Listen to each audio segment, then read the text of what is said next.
నమస్తే, నేను మీ యష్మిత. ETV life ఆధ్యాత్మిక ఛానల్ జీవన యోగ కార్యక్రమానికి మీ అందరికీ స్వాగతం.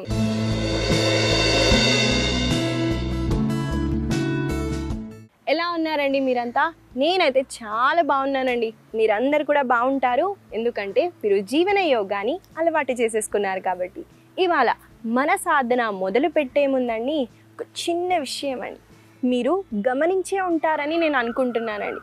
మీరు అబ్జర్వ్ చేస్తుంటే మనం చాలా స్ట్రక్చర్డ్ వేలో ఉంటామండి. చూడండి, మన లైఫ్ అంతా అంతే. అంటే ఏదో ఒకటి మనని కంట్రోల్ చేస్తూనే ఉంటుంది. చిన్నప్పుడు అమ్మా నాన్నలు, స్కూల్కి వెళ్తే టీచర్స్, జాబ్లో మన బాస్ కంట్రోల్ చేస్తుంటారు, అలాగే సిస్టమ్ మనని కంట్రోల్ చేస్తుంటుంది, బ్యాంక్ మనని కంట్రోల్ చేస్తుంటుంది. ఇదంతా ఒక స్ట్రక్చర్డ్ వేలో ఉందండి. అది తప్పని చెప్పట్లేదు, అంటే ప్రతి ఒక్కటి స్ట్రక్చర్డ్ వేలో ఉంది, అది చాలా మంచిది. కాకపోతే మనం ఒకరి కంట్రోల్లో వెళ్ళటం వల్ల మనకి కాన్షియస్నెస్ అన్నది తగ్గిపోతూ ఉంటుంది. అంటే మనం ఒక ఫోర్స్డ్ రియాలిటీస్లో బతుకుతూ ఉంటామండి. అంటే తప్పకుండా ఇలా చదవాలి, చదివితేనే జాబ్ వస్తుంది, జాబ్ వస్తేనే పెళ్ళి అవుతుంది, పెళ్ళి అవుతే పిల్లలు, ఇలా మనము బతికేస్తూ ఉంటామండి. ఇలా చేయటం వల్ల మనమేంటో మనం తెలుసుకోవటం చాలా కష్టం అయిపోతుంది. ఇది ఇలానే కొనసాగిందనుకోండి, మన లోకంలో అందరూ డిప్రెస్గానే ఉంటారండి. కాబట్టి మన కాన్షియస్నెస్ని పెంచటానికి యోగా సాధనాలు చాలా బెనిఫిషియల్గా ఉంటాయి. కాబట్టి మన మైండ్ని, అలాగే మన శరీరాన్ని, మన సోల్ని స్ట్రెంగ్తెన్ చేయటానికి మనము తప్పకుండా ఈ యోగా సాధనాన్ని కంటిన్యూ చేద్దాం. ఇవాళ మన యోగా సాధనాన్ని మనం వార్మప్స్తో స్టార్ట్ చేద్దామండి. నేను సిట్టింగ్ పొజిషన్ నుంచి స్టార్ట్ చేస్తున్నాను. అంటే సీటింగ్ వార్మప్స్ కూడా చేయొచ్చు, స్టాండింగ్ వార్మప్స్ కూడా చేయొచ్చు. కాబట్టి ఎలా చేయాలో చూపిస్తాను, చూడండి. ముందుగా శ్వాసని తీసుకుంటూ చూడండి, ఛాతీని మంచిగా ఓపెన్ చేస్తూ, షోల్డర్స్ని వెనక్కి తీసుకెళ్తూ, నెక్ని మనము పైకి లిఫ్ట్ చేద్దాము. శ్వాసని తీసుకుంటూ, శ్వాసని వదిలేటప్పుడు స్పైన్ని రౌండ్ చేయండి, చిన్ని చెస్ట్ దగ్గరికి తేవండి. మళ్ళీ శ్వాసని తీసుకుంటూ ఛాతీని మనము ఓపెన్ చేయండి, శ్వాసని వదిలేటప్పుడు రౌండ్.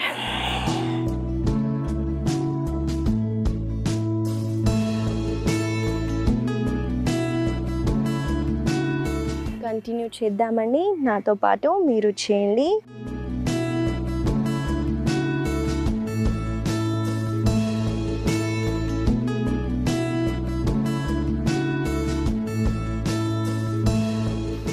మెల్లగా సెంటర్కి వచ్చేసి రిలాక్స్ అవ్వండి.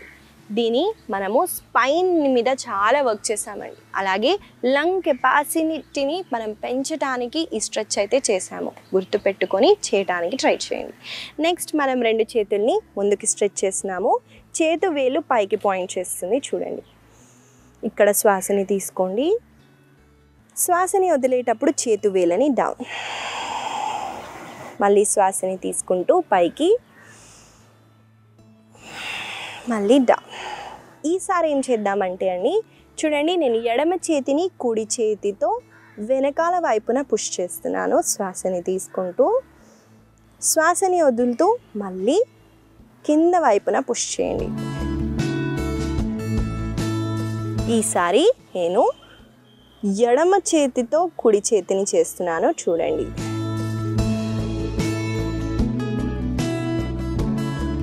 దీనివల్ల వ్రిస్ట్ అన్నవి మనకి చాలా స్ట్రెంత్ అవుతాయి, కాబట్టి తప్పకుండా చేయండి. ఇప్పుడు శ్వాసని తీసుకుంటూ కుడి చేతిని పైకెత్తండి, శ్వాసని వదులుతూ ఎడమ వైపున బెండ్. మళ్ళీ శ్వాసని తీసుకుంటూ ఎడమ చేతిని పైకి లిఫ్ట్ చేస్తూ కుడి వైపున శ్వాసని వదులుతూ బెండ్. ఈ సైడ్ స్ట్రెచ్ని కంటిన్యూ చేద్దామండి, నాతో పాటు మీరు చేయండి.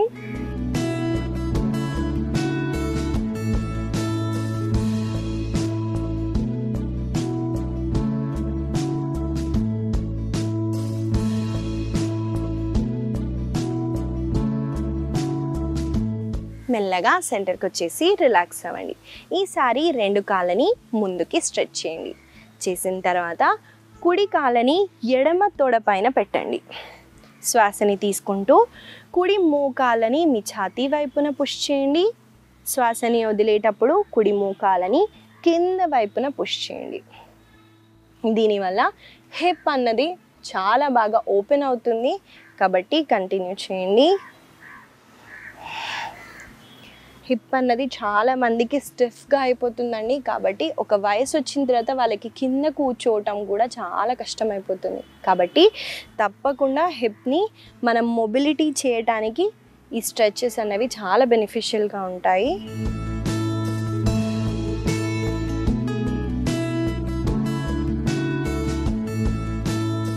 ఈసారి ఎడమ కాళ్ళతో చేద్దాం.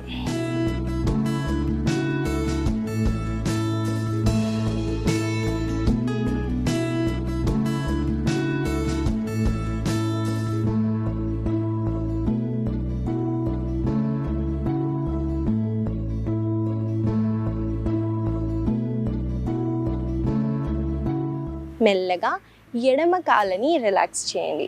ఇప్పుడు టెన్షన్ని రిమూవ్ చేయడానికి జస్ట్ లెగ్స్ని ఇలా మనము సైడ్కి ఇలా స్వే చేయండి. దీనివల్ల టెన్షన్ ఉందనుకోండి, చాలాసేపు కూర్చొని చాలామందికి తిమ్మిర్లు అన్నవి ఎక్కువగా ఉంటాయి చాలాసేపు కూర్చోవటం వల్ల. ఇలా చేయటం వల్ల మనకు ఆ టెన్షన్ అన్నది రిమూవ్ అవుతుంది. మెల్లగా రిలాక్స్ అవ్వండి. ఇవాళ మన వార్మప్స్. మనము ఆసన సాధనాలోకి అయితే వెళ్ళిపోదాము. ముందుగా ఏ హ్యాండ్ సపోర్ట్ లేకుండా నిల్చోవటానికి ట్రై చేయండి.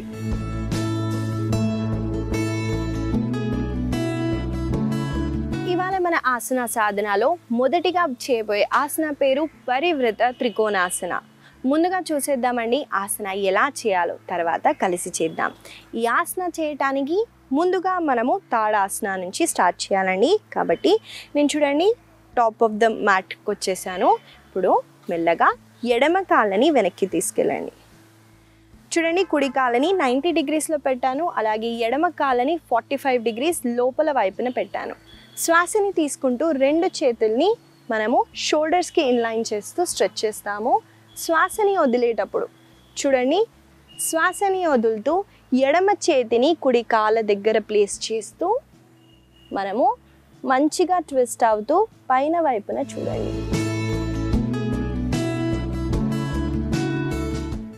మళ్ళీ శ్వాసని తీసుకుంటూ పైకి లిఫ్ట్ అవుతూ ముందుగా చేతులని, ఆ తర్వాత కాళ్ళని రిలాక్స్ చేయొచ్చు. చూశారు కదండి ఆసన ఎలా చేయాలో చూపించాను. ఇక్కడ నా మోకాళ్ళు రెండు స్ట్రైట్గా ఉన్నాయండి. అలాగే ట్విస్ట్ అవుతున్నప్పుడు చాలామంది చేసే కామన్ మిస్టేక్ని చూపిస్తాను. మోకాళ్ళని బెండ్ చేయడం, అలా కాకుండా మోకాళ్ళని స్ట్రైట్గా ఉంచండి. మనకి ట్విస్టింగ్ ఇక్కడి వరకే అయిందనుకోండి, ఇంకొంచెం పుష్ చేస్తూ ఛాతీని మనము మంచిగా ఓపెన్ చేయడానికి ట్రై చేయండి. ఇవి చేసే చిన్న చిన్న కామన్ మిస్టేక్స్ అండి, పర్లేదు. మెల్లమెల్లగా మీకే అర్థమవుతూ మీరే అలైన్మెంట్ అన్నవి చెక్ చేసుకుంటూ ఉంటారు. ఈ ఆసన చేయటం వల్ల మనకి ట్విస్టింగ్ అన్నది బాగా జరుగుతుందండి. కాబట్టి డయాబెటీస్ ఉన్న వాళ్ళకి చాలా బెనిఫిషియల్. అలాగే ఈ భాగంలో ఫ్యాట్ ఉన్న వాళ్ళకి కూడా చాలా వరకు మనం ఈ స్ట్రెచెస్ చేయటం వల్ల ఫ్యాటీ లివర్ ఉన్న, మనకి అబ్డామినల్ ఇష్యూస్ ఉన్న కూడా మనకి రెక్టిఫై చేయొచ్చండి. ఏదన్నా సర్జరీలు రీసెంట్గా అయితేనే అవాయిడ్ చేయండి, లేదా ప్రతి ఒక్కరూ ప్రాక్టీస్ చేయొచ్చు. అలాగే త్రికోణాసన చేయటం వల్ల ఒబేసిటీ ఉన్న వాళ్ళకి, చాలా డిప్రెస్డ్గా లెథార్జీగా ఉన్న వాళ్ళు ఈ ఆసన చేయటం వల్ల వాళ్ళకి ఇన్స్టెంట్గా ఎనర్జీ అన్నది ఇంప్రూవ్ అవుతుంది. కాబట్టి ఈ ఆసనాన్ని మనం కలిసి కొన్నిసార్లు అయితే చేద్దాము. నాతో పాటు మీరు చేయండి.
మెల్లగా ముందుగా చేతులని ఆ తర్వాత కాళ్ళని రిలాక్స్ చేయండి. ఇదండి పరివృత త్రికోణాసన. ఈ ఆసన వల్ల కలిగే లాభాలని కూడా చెప్పాను కాబట్టి తప్పకుండా ఈ ఆసనాన్ని ప్రతిరోజు ప్రాక్టీస్ చేయండి. మనము తర్వాత చేయబోయే ఆసనం కన్నా ముందు నేను చెప్పానండి, స్ట్రక్చర్డ్ వేలో ప్రతి ఒక్కటి జరుగుతూ ఉంటుంది, ఎవరో ఒకరు కంట్రోల్ చేస్తూనే ఉంటారు అని నేను చాలాసార్లు చెప్తూ ఉన్నానండి. మన చుట్టుపక్కల సరౌండింగ్స్ ఏది నేర్పిస్తే అదేనేమో అని మనం చాలాసార్లు చేస్తూ ఉంటాము. మనమేంటో మనం తెలుసుకోవటం చాలా కష్టం అని. కాబట్టి ఎంతైతే అంత మీకోసం మీరు కొంచెం టైం తీసుకొని ఎప్పుడన్నా ట్రావెల్ చేయడానికి ట్రై చేయండి. ట్రావెల్ అన్నది చెప్తున్నానండి, చాలామంది చాలా ఈజీగా అనుకుంటారు, లేకపోతే డబ్బులు వేస్ట్ అనుకుంటారు. కాకపోతే మన కోసం ఏదన్నా ఎక్స్పెండిచర్ చేస్తుంటే అది మన కోసమే. కాబట్టి మీరు కావాలంటే ఎప్పుడన్నా ఒక్కసారి ట్రై చేయండి లైఫ్లో, ఎలోన్గా ట్రావెల్ చేసి రావటానికి ట్రై చేయండి. దానివల్ల మనం ఏంటో తెలుసుకోవటం చాలా చాలా చాలా వరకు తెలిసిపోతుంది. మనము తర్వాత చేయబోయే ఆసన పేరు శిశుపాలాసన. ఈ ఆసన ఎలా చేయాలో చూపిస్తానండి. ముందుగా మనము దండాసనాలో కూర్చోవాలి. దండాసనాలో కూర్చున్న తర్వాత చూడండి, కుడి కాళ్ళని పైకెత్తుతూ కుడి కాళ్ళని ఎడమ మోచేతి దగ్గర పెట్టండి. అలాగే కుడి మోకాలని కుడి మోచేతి దగ్గర పెడుతూ ఇక్కడ వెన్నుముక్క ఇలా ఉండొద్దండి, స్ట్రైట్గా ఉంచండి. అలాగే శ్వాసని తీసుకుంటూ కాళ్ళని మీ ఛాతీ వైపున పుష్ చేయండి. ఇప్పుడు ఇక్కడ మనకు కంఫర్ట్గా ఉందనుకోండి, శ్వాసని తీసుకుంటూ కుడి మోకాలని కుడి వైపున తీసుకెళ్ళండి. మళ్ళీ శ్వాసని వదులుతూ సెంటర్. శ్వాసని తీసుకుంటూనే మనము సైడ్కి తీసుకెళ్ళాలండి. దానివల్ల హిప్ అన్నది చాలా బాగా ఓపెన్ అవుతుంది.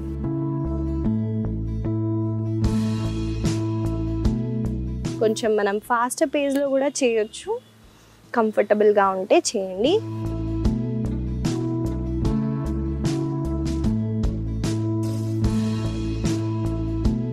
ఈ ఆసన ముఖ్యంగా హిప్ ఇంజ్యూరీ ఉన్న, గ్రాయిన్ ఇంజ్యూరీస్ ఉన్న అవాయిడ్ చేయండి, లేదా ప్రతి ఒక్కరూ ప్రాక్టీస్ చేయొచ్చండి.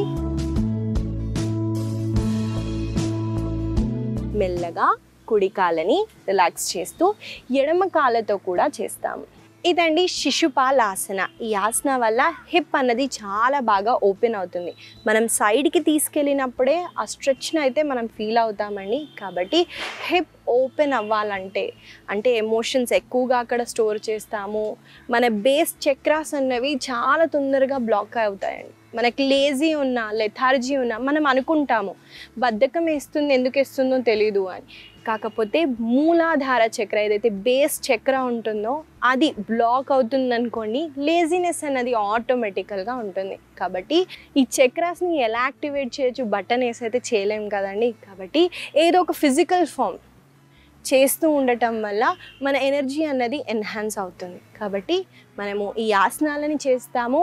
హిప్ జాయింట్స్ మీదే కాదు, లోపల చక్రాస్ మీద కూడా మనకు తెలియకుండానే వర్క్ చేస్తూ ఉంటామండి. కాబట్టి శ్వాసని తీసుకుంటూ శ్వాసని వదిలేది గమనిస్తూ ఎక్కడ స్ట్రెచ్ అవుతుందో చేయటానికి ట్రై చేయండి. మనము కలిసి ఈ ఆసనాన్ని 2 కాళ్ళతో కొన్నిసార్లు చేద్దాము. నాతో పాటు మీరు చేయండి.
మెల్లగా 2 కాళ్ళని రిలాక్స్ చేయండి.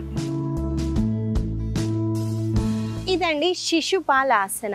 మనకి హిప్ ఓపెనింగే కాదండి, కాళ్ళని లిఫ్ట్ చేసి హోల్డ్ చేసేటప్పుడు కాళ్ళల్లో అలాగే ఈ భాగంలో కూడా చాలా మంచి స్ట్రెచ్ ఉంటుంది. దాన్ని అబ్జర్వ్ చేస్తూ ఈ ఆసనాన్ని ప్రతిరోజు ప్రాక్టీస్ చేయండి. మనము తర్వాత చేయబోయే ఆసన పేరు కపోతాసన. ఈ ఆసన చూసేద్దాం ఎలా చేయాలో. ఈ ఆసన చేయడానికి ముందుగా అధోముఖ అంటే డౌన్వర్డ్ ఫేస్ నుంచి చేస్తామండి. చూడండి ఎలా చేయాలో.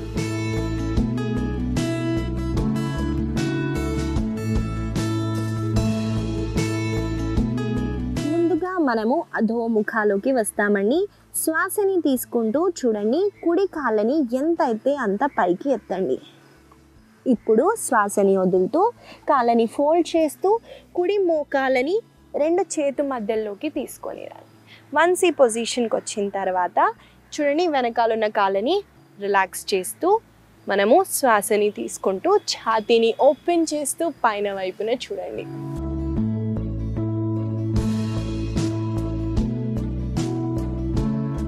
శ్వాసని వదులుతూ మెల్లమెల్లగా కింద బెండ్ అవుతూ శిరస్సుని కింద ఆనించడానికి ట్రై చేయండి. మళ్ళీ శ్వాసని తీసుకుంటూ సెంటర్కి వచ్చేసి మెల్లగా వెనకాలన్న కాళ్ళని టచ్ చేస్తూ మళ్ళీ కాళ్ళని పైకి లిఫ్ట్ చేస్తూ కుడి కాళ్ళని రిలాక్స్ చేయండి.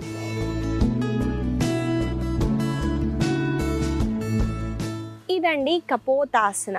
ఈ ఆసనాలో మనం ఒక చిన్న వేరియేషన్ చేసాము. శ్వాసని తీసుకుంటూ ఛాతీని ఓపెన్ చేస్తూ మనము శిరస్సుని కింద ఆనించాము.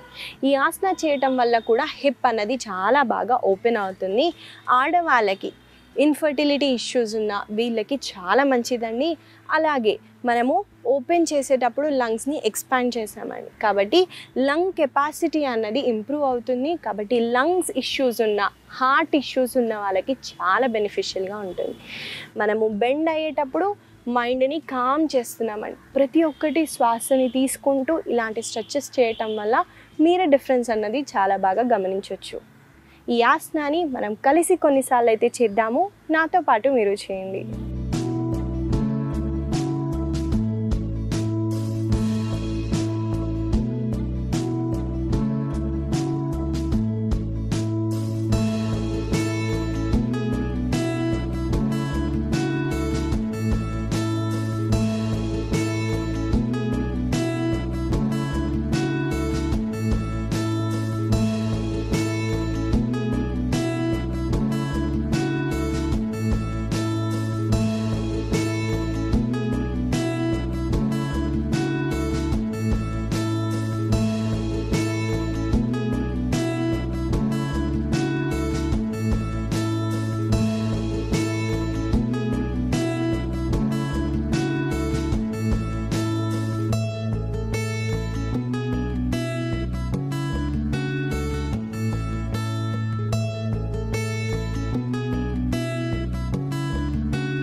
మెల్లగా మనము శవాసనాలో రెస్ట్ చేద్దామండి.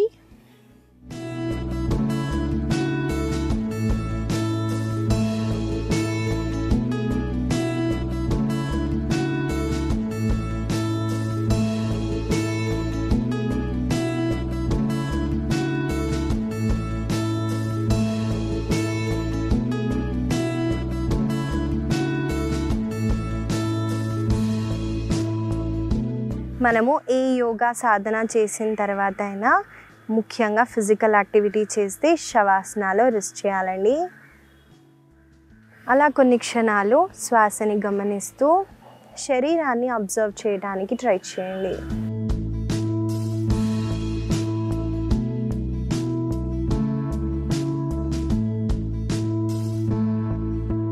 మెల్లగా ఒక వైపున తిరుగుతూ సుఖాసనాలో కూర్చోండి.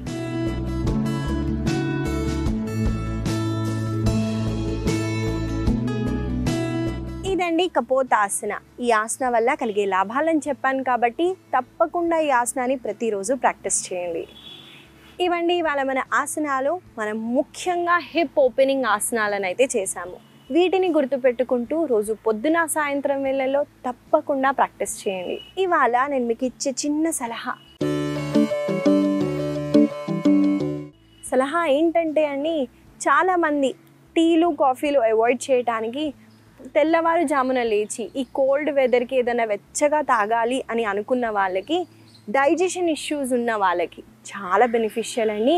మనం ఒక గ్లాస్ నీళ్ళు మరిగిస్తామండి. అందులో కొంచెం సోంపు, అలాగే వాము, జీలకర్ర ఈ మూడింటిని కొంచెం సేపు మరగనిచ్చిన తర్వాత అది కన్జ్యూమ్ చేయడానికి ట్రై చేయండి.